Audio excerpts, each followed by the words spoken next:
Welcome to rose channel.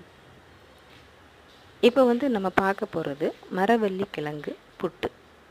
மரவள்ளி கிழங்குல எப்படி புட்டு செய்யலாம் அப்படிங்கிறத நம்ம பார்க்க போகிறோம். இந்த புட்டு நமக்கு உடலுக்கு ரொம்ப ஆரோக்கியத்தை தரக்கூடிய ஒரு உணவு. அதை எப்படி பண்ணணும் அப்படிங்கிறத நம்ம பார்க்க போகிறோம். மரவள்ளி கிழங்கு அதை எடுத்து நம்ம தோல் சீவி எடுத்து வச்சுக்கணும்.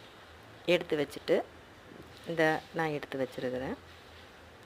இது மாதிரி எடுத்து வச்சுட்டு இது இந்த சீவலில் நல்லா துருவி எடுத்து வச்சுருக்கிறேன். அதே மாதிரி நீங்களும் எடுத்து வச்சுக்கோங்க. அதுக்கு தேவையான அளவு உப்பு கலந்து வச்சுட்டேன். இது நம்ம புட்டு மற்றபடி சாதாரண புட்டு வேக வைக்கிற மாதிரி தான் வைக்கணும். தேங்காய் பூ இதெல்லாம் போட்டு வேக வச்சு எடுத்து வச்சு சாப்பிட்டிங்கன்னா அவ்வளோ டேஸ்டியாக இருக்கும். இந்த வீடியோ பிடிச்சிருந்ததுன்னா லைக் பண்ணுங்கள், சப்ஸ்கிரைப் பண்ணுங்கள், மறக்காதங்க ஃப்ரெண்ட்ஸ்.